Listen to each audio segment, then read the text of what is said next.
Is there a difference between stitch markers and progress keepers? Yes, but sometimes no. Hey friends, it's Jennifer from Real Knitting Podcast, and today we're going to talk about the differences and the similarities between stitch markers and progress keepers. So here we go. Let's start with stitch markers. Stitch marker usually refers to something that will move, that'll stay on your needle and move with your work up and down as you're knitting, move up, and it kind of hangs on the needle. It marks stitches, so it marks like how many across. So for example, if I need to remember to knit two together, I might place a marker and that'll tell me where that is. Or I might place a marker that tells me my beginning of round. So this can be anything that will fit around your needle. So I have a needle right here. But if it slides onto your needle, it can be a stitch marker. I've even, in a pinch, used just a piece of yarn that I tied into a loop to be a stitch marker.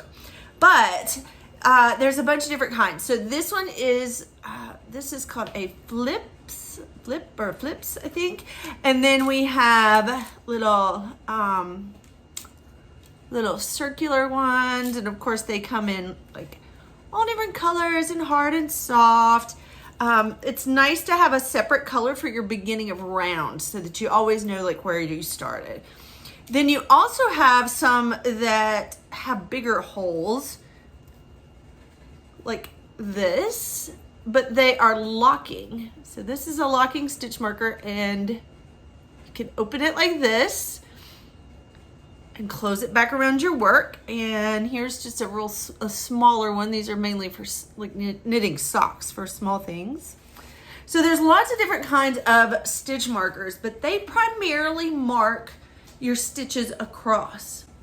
Next is progress keepers. The word progress keeper, excuse me, usually refers to something that stays in place on a finished work to show how many rows you've worked since that point in time, or sense of direction on your pattern, and it marks rows.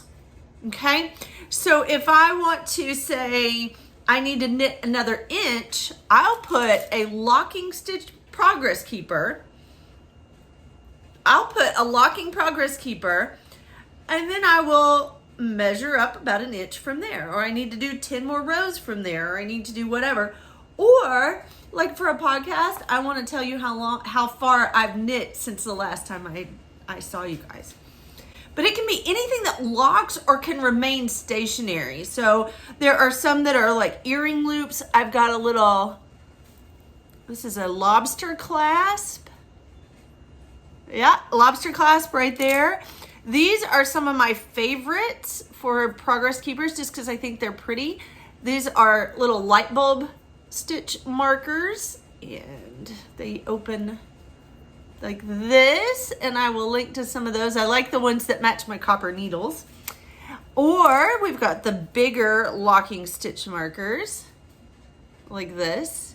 In a pinch, you can sometimes use a loop of an earring or something to mark that spot. But that's the difference between stitch markers and progress keepers. Sometimes you have a little guy that can do double duty. So the answer is yes, but also sometimes no. Thanks for watching. See you soon. Check out my other videos.